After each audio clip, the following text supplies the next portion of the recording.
Muri kino gihe tugezemo isi yuzuyemwo intambara aho twumva hose, kandi ntibikira agaseseshwa rumuri kubera ko n'ibihugu bibanye twegeranye nabyo vyumvikanamwo intambara. Mu vy'ukuri kino gihugu Irani nko twabibabwiye, rino zina ni izina rya hafi cane. None rero niki tworebera muri zino ntambara ziriko ziba mu burasirazuba bw'isi? Mu vy'ukuri benshi bagerageza kwerekana ko zino ntambara zari zarahanuwe muri Bibiliya. Ni kosa ridasanzwe igihe tubona Isirayeli y'ubu tukayitiranya na Isirayeli ya kera iyo yakomotse kuri Aburahamu. Isirayeli y'ubu ni igihugu cubakiye kuri politiki, bavukanye abarushe kandi baremerejwe no kuba bakuru y'intambara, abarushe kandi baremerejwe no kumva inkuru z'uruhombo, abarushe kandi baremerejwe n'imibabaro y'ino si yacu, impfu zagiturumbuka, ubukene, ibibazo bya politike, ihindagurika ry'ibihe. Nimureme kubera ko umucunguzi wacu yadusezeraniye ko atazoduta, ariko yiteguye kuza kudutora atwijanira iwacu.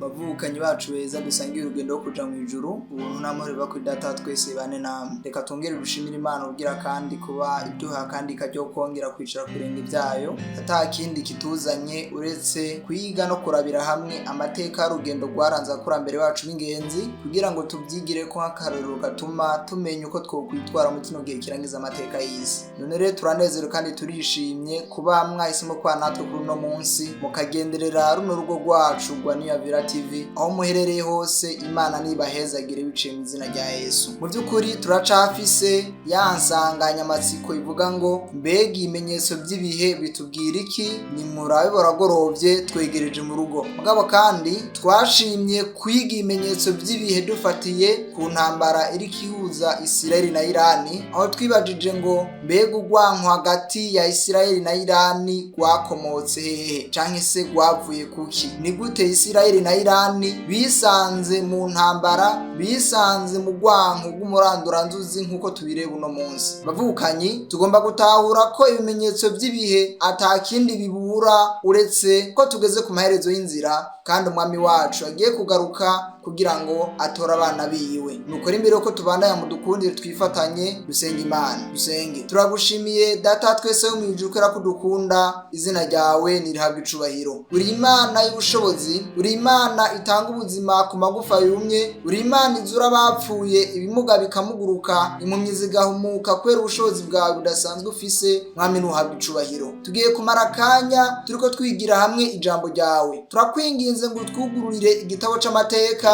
muri ico tuhabone ubuzima bwaranze abakurambere bacu b'ingenzi, maze tubwigiye ko uduhe kubona imyiteguro ibereye muri kino gihe cacu. Ubwo tugeze ku maherezo y'inzira, uduhe kugira imyiteguro ihagije kugira ngo garukira ku bicu uzodeho gusanga no datinya. Mwamuzo bigize neza. Hezegera dukurikira umwanya wose, hano babona umugisha wawe, bakura isoko y'ukuri kudakama. Mu izina rya Yesu Kristo tubisavyemo, amina, amen.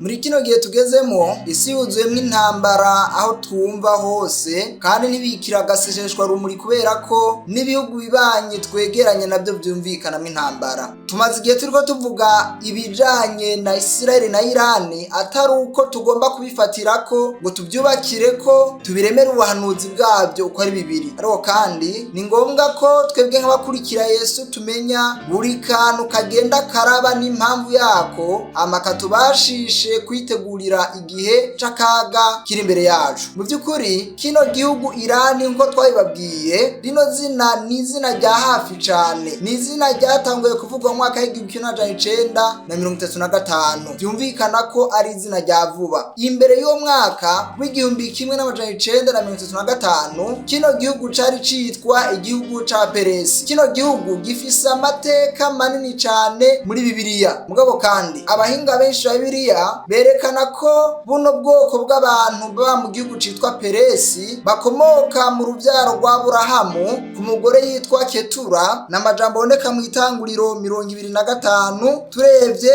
ku murongo wa mbere kubandanya, bakerekana ko runo ruvyaro rwaba mu gihugu c'Abaperesi bakomoka ku mwana yitwa Medani nk'umwana agira gatatu wa Aburahamu mu bana yavyaye kuri Ketura. Ariko kandi nta nyandiko n'imwe ishigikira ivyo, aho inyandiko nyinshi zerekana ko mu by'ukuri Abaperesi bakomoka ku mwana wa Nowa yitwa Yafeti. Uno mwana akaboneka mu Itanguriro igice c'icumi umurongo wa 2, aho tubona ko Yafeti yavyaye umwana yitwa Madayi. Uwo Madayi niwe yavuye akomokwa ko n'abantu baba mu gihugu citwa Mediya, abo bantu no bakitwa Abamedi. Abamedi rero niyo bavuye bishira hamwe n'Abaperesi, tubibona mu gitabo ca Daniyeli mu gice c'indwi no mu gice ca 2, aho tubona mu bwami bune bwatwaye isi, buno bwami bwa Medi n'Abaperesi nabwo bwarajemwo nk'ubwami bugira kabiri bwasimbuye ingoma ya Babuloni. Abo bagize amateka yihariye y'ubuzima bwabo, bagira n'imibereho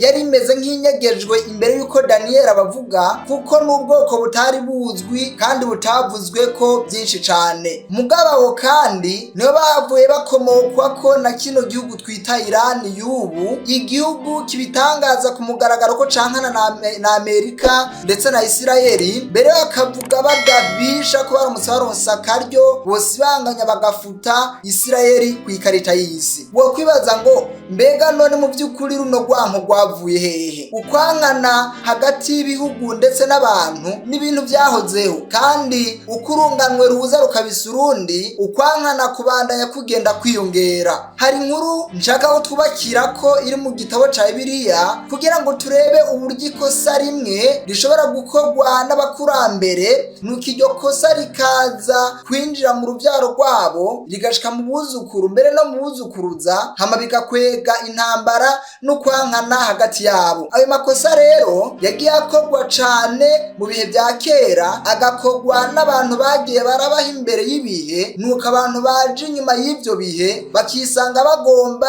kugwana n'ayo makosa yakozwe n'abakurambere babo. Hari inkuru iboneka muri Esiteri igice ca 3 umurongo wa 1, aho tuhabona inkuru y'umugabo yari yitwa Hamani. Uno mugabo Hamani Bibiliya yerekana ko yakomoka mu ruvyaro rwa Agagi. Uwo Agagi yari umugabo yabayeho mu gihe ca Sawuli nawe akaba ari umwami wa mbere w'Abisirayeli. Inkuru iboneka mu cambere ca Samweli igice ca 15 umurongo 8. Tuhabona Imana ibwira Sawuli kuja gutera ubwoko bw'Amaleki. Abamaleki bwari ubwoko bwari bwarimye inzira y'Abisirayeli igihe bazamuka bava muri Egiputa berekeza i Kanani. Imana yatumye Sawuli ngaje kubarimbura, imutegeka ko atakintu na kimwe agomba gusigaza, atanica agomba kugirira impuhwe, ariko abantu bose b'Amaleki agomba kubica guhera ku mwami wabo. Ariko Sawuli ahageze abona umwami wabo amugirira akagongwe,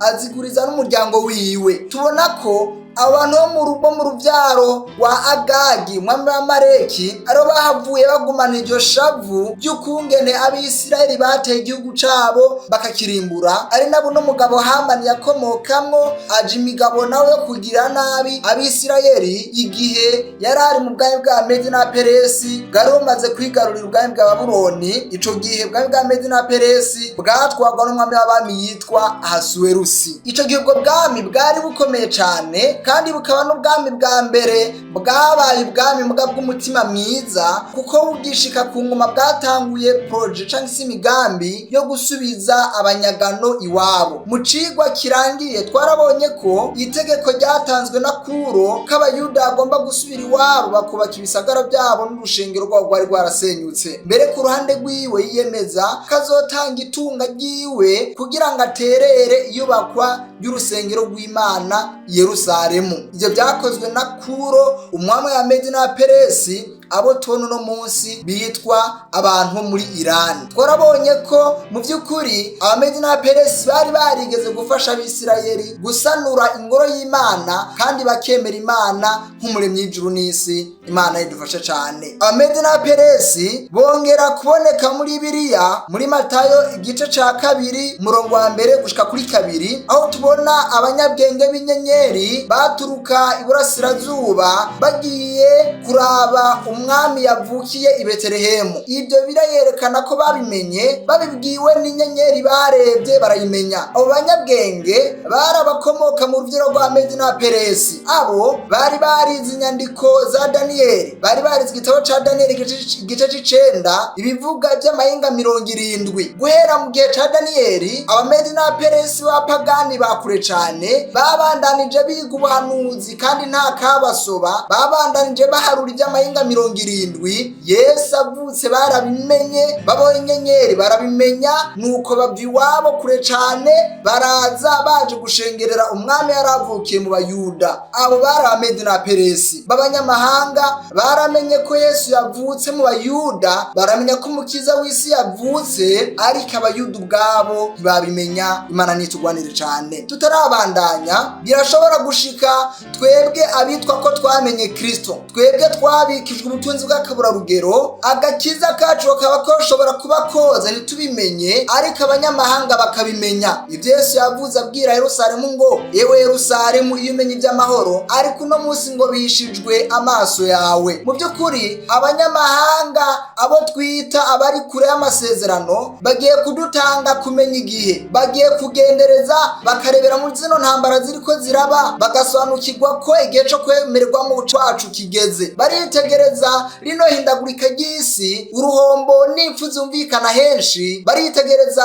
inkuruma n'induruzi bya politike n'intambara zifatiye ku butunzi, bakayibonamwo igihe cyo kuramukwa kwacu. Nta kindi barebera muri ino bimenyetso uretse kubona ko bugorovye twegereje mu rugo. Mugabo twebwe twagize abaragwa ibyasezeranywe, turasinziriye, ntabwo amaso yacu areba ngasobanukirwe ko tugeze ku iherezo ry'inzira, ahubwo turidibamiye twirukira mu isi. Mbere ibyo twari twarahebye tubisubiramwo, tumeze nk'abifatanije na Nowa mu kubaza ubwato, nuko ku iherezo ry'imyaka 120 bagasubira mu isi bibagiwe ubuhanuzi bari barahawe. Bavukanye, tugomba gukanguka mu bukonje bw'abandi tugashuha, tukereka isi ntama w'Imana akuraho ibyaha byari mu isi. Mwakira ijambo ry'Imana.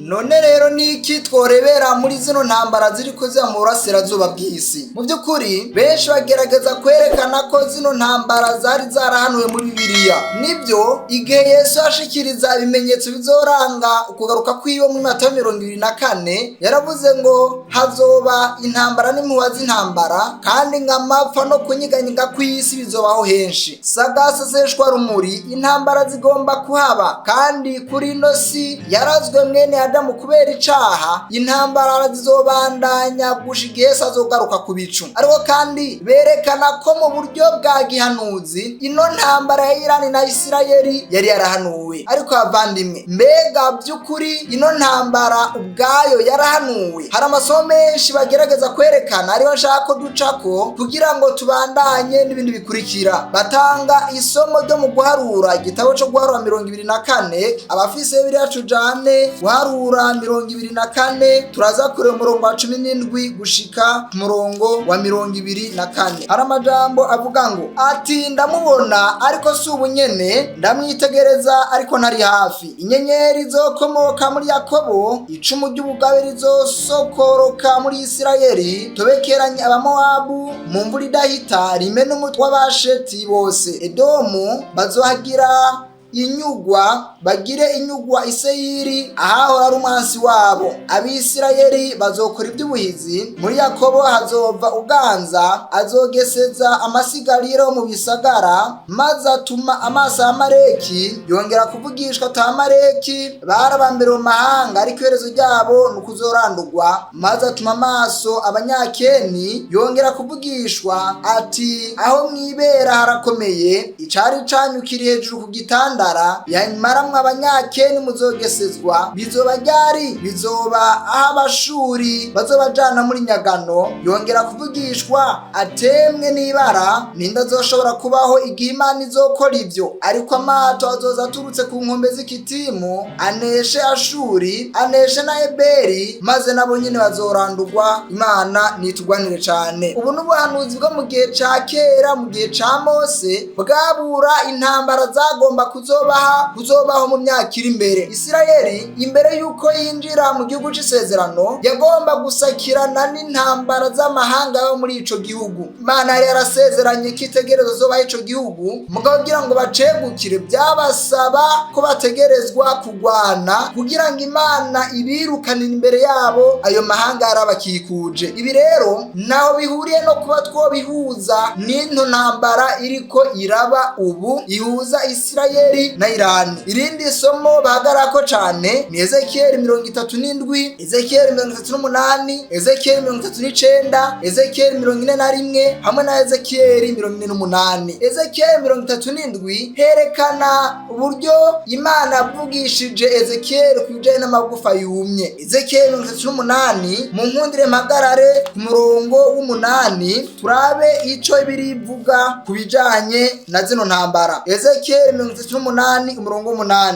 hari amajambo avuga ngo hahise iminsi myinshi uzobyutswa, mu myaka y'iherezo uzoza mu gihugu cabogowe gikuwe kw'inkota kiri mu bwoko bwakoranirijwe hamwe buvuye mu mahanga menshi, bari mu misozi y'Isirayeli yahoze ari amatongo, bakuwe mu mahanga biberaho ataco binona bose uko bangana. Ubu n'ubuhanuzi bwavuzwe na Ezekiyeli avuga ko mu minsi y'iherezo hazoza ubwoko buvuye mu mahanga atandukanye bwari bwaratatanijwe, bakabihuza no kuba abayahudi mu mwaka 70 barirukanywe, Yerusalemu ikabomogwa, bakamara imyaka myinshi bayerera mu bihugu bitandukanye by'isi, bakaza kongera kuronka igihugu mwaka w'igihumbi kimwe n'amajana 948 bashinga leta bakiye kuri politike ariyo Isirayeli tureba ubu. Rero bagerageza kwerekana buno buhanuzi nkaho buhuye mu buryo buri direct n'intambara iriko iraba ubu. Ariko nshuti y'abavandimwe, ntabwo ari ico ijambo ry'Imana yari ishatse kuvuga mu buryo bwihuse, kuko dusomye Ezekiyeli igice ca 48 hari amajambo avuga ngo uko imiryango y'Abisirayeli izogabangana igihugu. Hano Ezekiyeli ntabwo yahagaze ku bihe by'irangira ry'isi mu buryo bw'intambara n'uburyo bwa politike, ariko kandi yahagaze ku bihe by'irangira ry'isi byo mu buryo bw'ibyamwemu. Ahagarara kukungene bizogenda inyuma y'imyaka 1000 Yesu agarutse. Mu vyigwa byacu by'imbere tuzokwiga ibijanye n'iherezo ry'imyaka 1000 ibizohaba. Kwerezo ry'imyaka 1000 Ezekiyeli yarahitegereje, arahareba, ahabona intambara ya Gogi na Magogi aho bazaba bahanganye n'igisagara cera arico Yerusalemu. Mugabo kandi nk'uko biri ingoma y'Imana izotsinda abanyakibi n'icaha, nuko himika ubwami butazohera aribwo bwami bwa Yesu Kristo. Imana nihabwe icubahiro cane. Ivyo mushaka kwibona murabisanga mu vyesho Yohana igice ca 20 murongo w'indwi kugera 9. Igitabo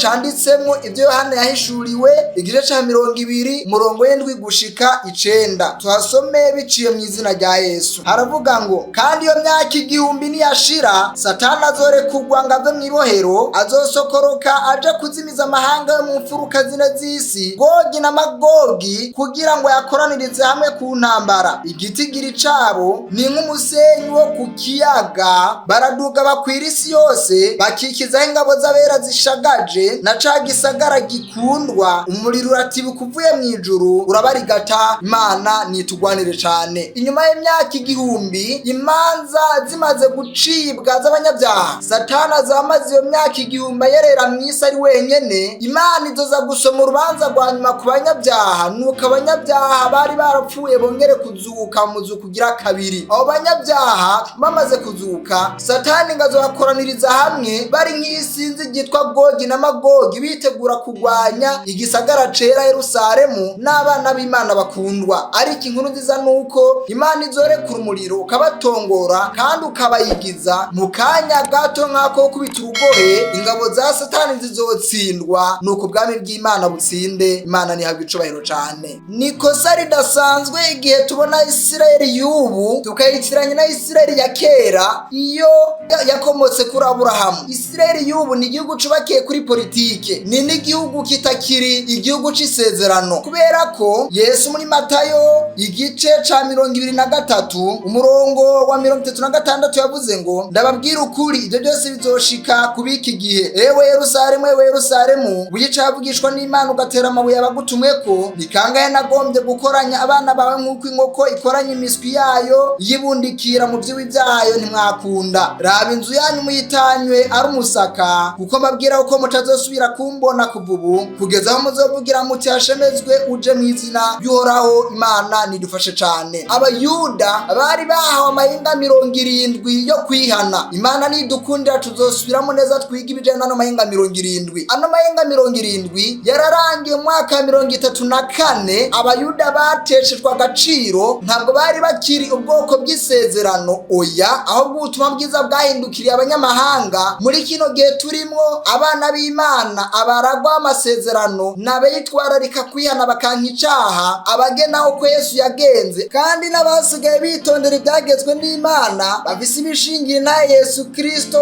mu mitima yabo. Abo nibo Isirayeli nyabo. None rero ntitwitegereze zino ntambara zigenda ziraba ngo tuzire mu buryo bw'amasezerano ya Isirayeli, ahubwo ni intambara za politike, ni intambara zo gusubiranamwo, ariko zigomba kurangizwa na Yesu. Imana nidufashe cane. Muri make rero kubw'ibyo, ino ntambara ntabwo twoshobora kwisigura mu buryo bw'umubiri, kubera ko ifise inkomoko nyinshi cane. Urwanko hagati ya Irani, Amedi na Peresi hamwe na Isirayeli ntabwo tworuvuga ku ruhande rumwe, ntabwo ari ikintu kimwe twokubakirako duheze ngo dutore impamvu bino bihugu vyankanye, oya, ahubwo ino ntambara ihagaze ku bibazo vya politike, murabona ko Isirayeli yafatanye na Amerika bagwanya Irani. Isi yacu dutuyeho muri kino gihe cacu yubakiye ku ngengabitekerezo zibiri, icitwa komunisme na kapitalisme. Zino nguvu zibiri zirahanganye ku rugero rw'uko igihugu gishigikiye uruhande rumwe gihigwa n'ibindi bihugu bishigikiye urundi ruhande. Ibyo rero birashobora kubakigwako bigatuma intambara zibandanya kwiyongera muri kino gihe cacu kirangiza amateka y'isi, kubera ko zino ngengabitekerezo zibiri zigomba kubandanya gushika Yesu agarutse. Mugabo kandi ni n'intambara ihagaze ku bibazo by'ubutunzi, ico twokwita petrodolari. Ntabwo ari petrodolari gusa, ariko kandi ino ntambara izobandanya no mu zindi mpamvu nyinshi z'iby'ubutunzi bw'isi. Bizokwinjira mu bijanye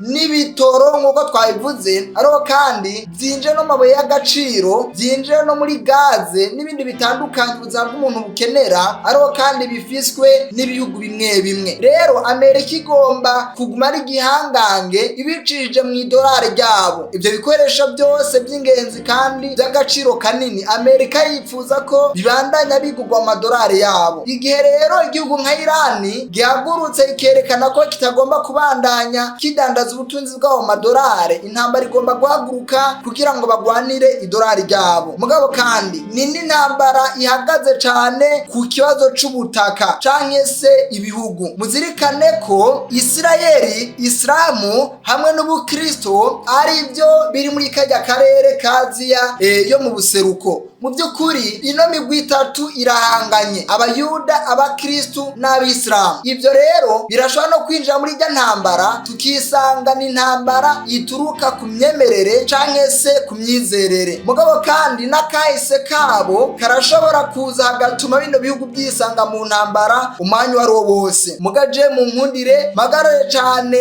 ku ngingo ivuga ngo ino ntambara ishobora kwaturutse ku bintu by'ibyamwemu canke se ku myemerere miterere canke se ku myizerere yaba n'abariya. Imana nidufashe cane. Isilayeli mu gutera intambara muri kajya karere yifatira ku isezerano Imana yari yarahaye Aburahamu riboneka mu Itanguriro 15, aho se biriya tujane mu Itanguriro 15 murongo wa 18, aho Imana yabwiye Aburahamu ngo kuri uwo munsi nyene asezeranira Aburahamu isezerano atuhereye ku ruzi rwo muri Egiputa ugashesa ku ruzi runini ari rwo Efurate, urubyaro rwenda ruhaye iki gihugu. Abisirayeli rero muri kino gihe bafatira kuri no sezerano bagasanga ubutaka bwose bwo muri bijya bihugu bwakagombye kuba ubwabo bisunze isezerano Imana yari yarahaye Aburahamu. Kandi no sezerano ryarongerera subirwamo inyuma y'imyaka myinshi mu gitabo ca Yosuwa. Bafise biriya tuje mu gitabo ca Yosuwa igice ca mbere murongo wa 3 gushika ku murongo w'indwi. Yosuwa igice ca mbere murongo wa 3 gushika ku murongo w'indwi. Hari amajambo avuga ngo ahantu hose muzokandagiza ibirenge ndabahaye nk'uko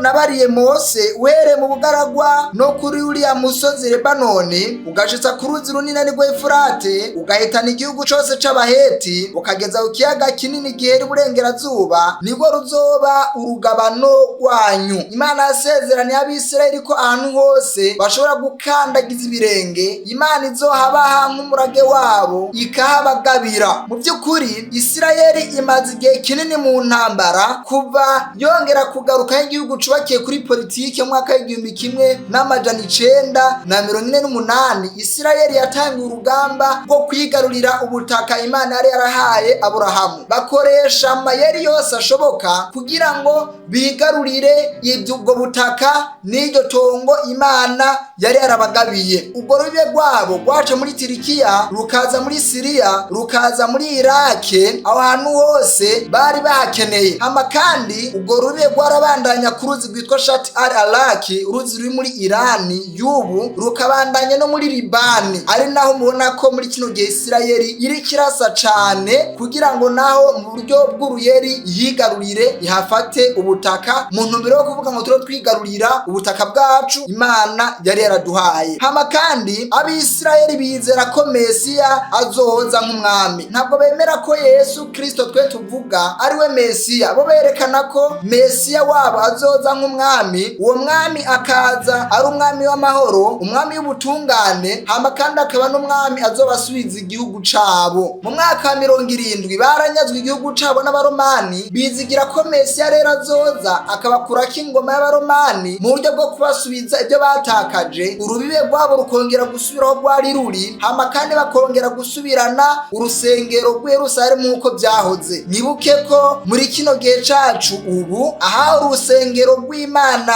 ico twokwita Temple Mountain canke se urusengero rwa Salomo hubatswe umusigiti w'Abisilamu. Abisirayeli canke se Abayahudi bizigira ko Mesiya azoza akabasubiza ibyo byose, mbere n'urusengero akongera akarubasubiza, ibintu bikongera gusubira uko byari biri, akabahangira ubwami bukomeye, ubwami buzotera ibihugu byose byo kwisi bukabyigarurira. Nuko Mesiya bemera akaca yima ingoma hano kwisi, niko babyizera. N'intambara bagwana bashaka guhinzira canke se ugwaho Mesiya azoza akabakorera ibyo byose. Ni mu gihe Irani nayo ifise ingengabitekerezo ihagaze ku myizerere ya Gishiya. Shia ni ishami rya Islamu ritandukanye n'ishami ryitwa Sunni. Abashiya n'abantu bakeneye gukwirakwiza imyizerere yabo ku isi yose, mugabo kandi bakaba ari n'abantu bankana cane na Isirayeli. Baranka Isirayeli hama kandi bakanka Amerika kuko bayita Satani. Abashiya n'abantu bakunda kugwana intambara zitaboneka, bagakoresha imitwe y'iterabwoba nk'akarori izitwa za Hezbollah, izitwa za Hamas, bakagwanya Isirayeli bivuye inyuma, kuko Abashiya bo bizera ko Isirayeli niyamara kuvaho imamu wabo wa 12 azocaza, uwo imamu wabo bamwita nka Mesiya, nawe azoza akimika nawe ingoma y'ubwami y'amahoro, ingoma y'ubutungane kandi zirakarenganyo. Rero muri kino gihe Irani isanzwe ihagaze ku ngengabitekerezo za Gishiya, imaze igihe iri mu ntambara na Isirayeli, ibifata nk'urugamba rw'ivyamwemu,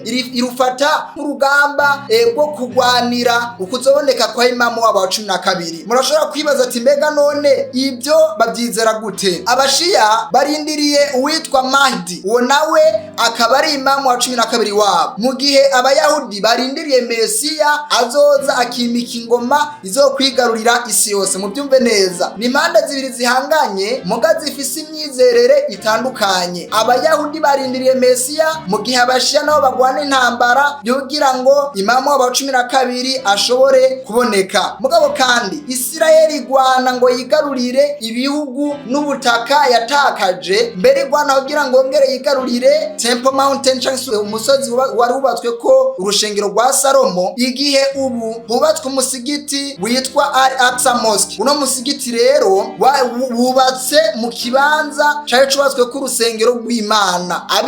Abisirayeli cyangwa abayahudi bizera ko isezerano rya Mesiya rizokuzura amaze kwigarurira runo rusengero, akakongera kubakwa, kandi agatanguza intambara yo kwigarurira isi yose, agaheza agashinga ubwami bw'amahoro bufise umugwa mukuru Yerusalemu nk'uko byahoze na mbere hose. Imana nitugwanire cyane. Rero abashiya ari nayo ngengabitekerezo Irani yubakiye ko, bizera ko hariho abayimamu 12 bayoboye ukwizera kwabo guhera mu gihe ca kera. Reka tubace ko turengana kugira ngo turebe uburyo intambara zishobora kuba muri kino gihe ariko zifise inkomoko mu bihe vya kera. Imamu wabo wa mbere ari yitwa Ali Ibu Al-Tabib, hama akakurikira witwa Hassan Ibu Ali, agakurikira witwa Hassan Ibu Ali, agakurikira Ali Zain Ali Abdin, agakurikira Muhammad Al-Bakir, agakurikira Ra Al-Sadiq, agakurikira Musa Al-Khadina, agakurikira Ali Al-Khadi, hama Muhammad Al-Jawad, agakurikira Ali Al-Hadi, hama Hassan Al-Askul. Uwo barindiriye rero ni imamu wa 12 yitwa Muhammad Al-Chanse Mahdi.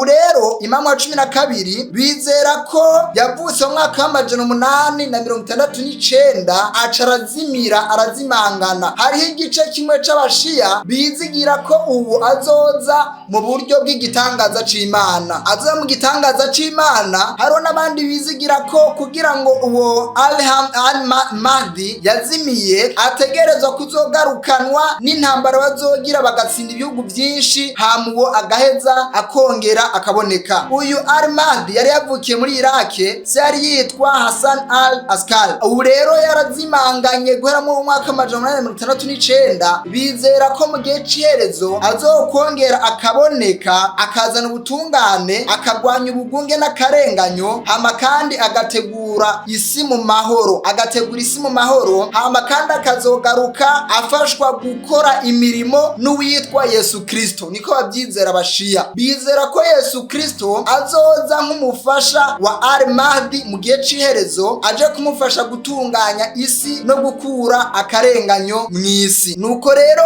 abano bashiya babyizera kandi babyumva, uno imamu wa 12 agomba kuboneka igihe urugamba ruri hagati y'iciza n'ikibi rutegerezwa kubandanya ruhari, hama uno imamu wa 12 akaboneka nk'uwuza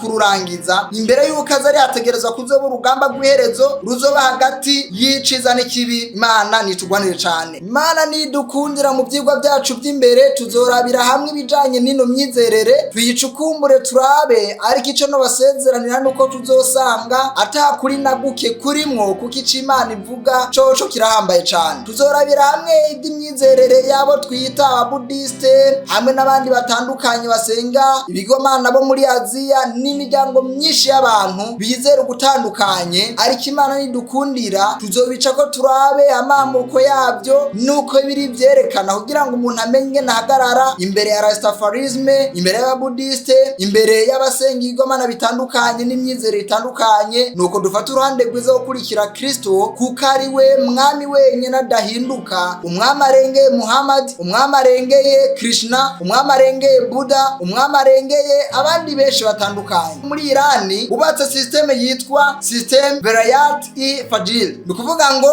ni systeme ishigikirwa n'ico twita Islamic Revolutionary Guard Corps. Ni igisirikare kijejwe guhagararira ingengabitekerezo za gishiya, no kuvuga ngo bashira imbere, ni igisirikare gihagarariye kuzogarukana uno imamu wa 12 yazimiye, akazoboneka imbere y'uko runo rugamba ruri hagati y'iciza n'ikibi rubi rurangira akaza nk'uje kurangiza byose rero akimika nawe ingoma y'amahoro izira akarenganyo kandi ingoma irimwo ubutungane iyo bizigira kizoza igakoraho Isilayeli igakoraho na Amerika nk'abitwa bansi rutura ba Irani. Imana nidufashe cyane. None rero uko bivangatiranije uku ibi bishaka kutubwira iki? N'ahandi bitugarukana uretse ku munara w'Ibabeli aho tubona uruvangatirane rw'imyizerere n'imyumvire y'abantu aho abantu bashaka kwigenga mu byo bizera no mu myanzuro bafata. Ariko bavukanye ufise amaso agomba kwitegereza kandi ufise amatwi agomba kumva ibyo mpemu abwira amashengero kuko igihe kiri hafi. Bavukanye n'ibimenyetso by'ibihe nivyerekana ko turi kwerezo ry'inzira kandi abana b'Imana bagiye gutaha. Isi yacu yuzuye ku ruvangatirane rw'imyizerere, yuzuye ku ruvangatirane rw'ivyiyumviro n'ingengabitekerezo, ariko Yesu yatubwiye ngo nimuhagarike imitima yanyu mwizere Imana nanje munyizere. Tugomba kwizigira umwami wacu yadukunze akatwigura kurenza ikindi kintu cose. Ntabwo agakiza kari mu rubyaro rwa Muhamadi, ntabwo agakiza kari muri Mesiya azoza gushinga ingoma y'ibya politiki, ahubwo agakiza kacu gashingiye muri Yesu Kristo umwami wacu yapfiriye ku musaraba Karuvari, ku munsi wa gatatu azukana ubushobozi burandura ibintu byose kandi uwo agiye kugaruka vuba aje kwimika ingoma y'amahoro. Byari byarahanuwe muri Daniel 11 ko intambara zigomba kwisukiranya ku isi imbere y'uko Mesiya nyawe ari we Yesu Kristo aboneka, kandi Mesiya nyawe ari we Yesu Kristo niwe azogaruka akarangiza intambara ziri ku isi akimika ubwami bw'amahoro. Bavukanye abarushe kandi baremerejwe no kumva amakuru y'intambara, abarushe kandi baremerejwe no kumva inkuru z'uruhombo, abarushe kandi baremerejwe n'imibabaro y'ino si yacu, impfu zagiturumbuka, ubukene, ibibazo bya politike, ihindagurika ry'ibihe. Nimureme kubera ko umucunguzi wacu yadusezeraniye ko atazoduta ariko yiteguye kuza kudutora atwijanira iwacu. Nuko avukanye reka twitegereze zino ntambara ntituzubakire ko kwizera kwacu ariko tuzibonemo ibimenyetso by'ibihe bidasanzwe bitwereka kugaruka kwa Yesu Kristo. Reka turangirize ku majambo Yesu yavuze muri Matayo 24 nyano ku murongo wa 6 havuga ngo muzokumva intambara nimuwaza intambara mwirinde nimuhagarike imitima kuko bitazobura kubaho ariko umuhero uzoba utaraza. Uko ihanga rizotera irindi hanga n'ubwami buzotera ubundi bwami, amapfa no kunyiganyiga ku isi bizobaho henshi, ariko ibyo byose ni itanguriro ryo kuramukwa nimwakira ijambo ry'Imana. Bavukanye bigomba kubaho, intambara zigomba kumvikana henshi, amahanga agomba guhaguruka gaterana, intambara zitagira umutwe n'amaguru, zitagira ibisubizo, intambara zizorengera oni ntigira icivuga, intambara zizorengera bigira ngo bahagararire amahoro ku isi zigomba kubaho. Hama Yesu akaza nk'urangiza izo ntambara zose, nuko bitubere ibimenyetso bidasanzwe biduhe kwihana no kwiyambura icaha. Dukurikire Yesu kuko ubwami bw'Imana buri hafi. Imana ntihabwe icubahiro cane. Yohana yerekwa mu gitabo cya Yohana 21 umurongo wa mbere hari amajambo avuga ngo ijuru risha n'isi nsha. Mbona ijuru risha n'isi nsha kuko ijuru rya mbere n'isi ya mbere byari byagiye n'ikiyaga nticari kikiriho. Mbona umugore Yerusalemu musha w'uru kuva mu ijuru ku Mana witegwe nk'uko umugeni asharirizwa umugabo wiwe. Numvijwe irenga rivuye kuri ya ntebe riteye ihema ry'Imana riri kumwe n'abantu bayo kandi izogerera muri bo nabo bazoba abantu bayo kandi Imana ubwayo izobana nabo izo Imana yabo. Izohanagura amosozi yose ku maso yabo kandi urupfu ntizarukiriho kandi amaborogo no gutaka n'uburibwe ntizabikiriho kuko ibya mbere bishize. Nimwakira ijambo ry'Imana. Imana igiye kwimika ingoma y'amahoro itagira icaha, ni ingoma izobamwo abamesuye imvune zabo bakazimesera mu maraso ya Yesu Kristo. Abo bazaba barahuye n'imibabaro myinshi hano ku isi ariko barihanganiye bagerageza, abo bazozwa amarira kandi bazamwisi itagira icaha, isi itagira ingorane. Bavukanye na isi yuzuye ibibazo byinshi n'intambara n'iterabwoba, twizigire ko vuba gatoya tugiye gutabagwa, umwami wacu agiye kwimika ubwami butazoshira. Aho nonda kwifuriza nande nifuriza kuzoba biciye mu izina rya Yesu. Mudukundire mu kurangiza twiragize Imana biciye mu gusenga. Dusenge. turagushimiye data twese mu ijuru kubera ko dukunda mu izina ry'umwami n'umucunguzi wacu Yesu Kristo, izina ryawe nirihabwe icubahiro. Urakoze kubera ko tumaze akanya turabira hamwe ijambo ryawe, n'ibimenyetso bidasanzwe bitwereka kugaruka kwawe igihe twumva amakuru y'intambara zihuza ibihugu bitandukanye. Mu by'ukuri isi yacu yuzuyemo intambara, guhera mu buseruko ukagera iyo rirengera, guhera mu manuko gushika mu buraruko nta zindi nkuru zumvikana uretse ibisasu bya kirimbuzi n'ababuze ababo. Turagusabye mwami ngo kino gihe kirangiza amateka y'isi udushoboze kugira imibereho yejejwe, uduhe gutandukana n'icaha, kuko igihe kiri hafi ukaza gutora umugeni wawe. Reka tuba Abisirayeli mu buryo bw'ukuri atari Abisirayeli mu buryo bw'umubiri, uduhe kwambara umwambaro wawe mwiza urushoboza kwa mu bukwe bwawe bwo mw'ijuru, mu izina ry'umwami n'umucunguzi wacu Yesu Kristo tubisabyemo, amena amen.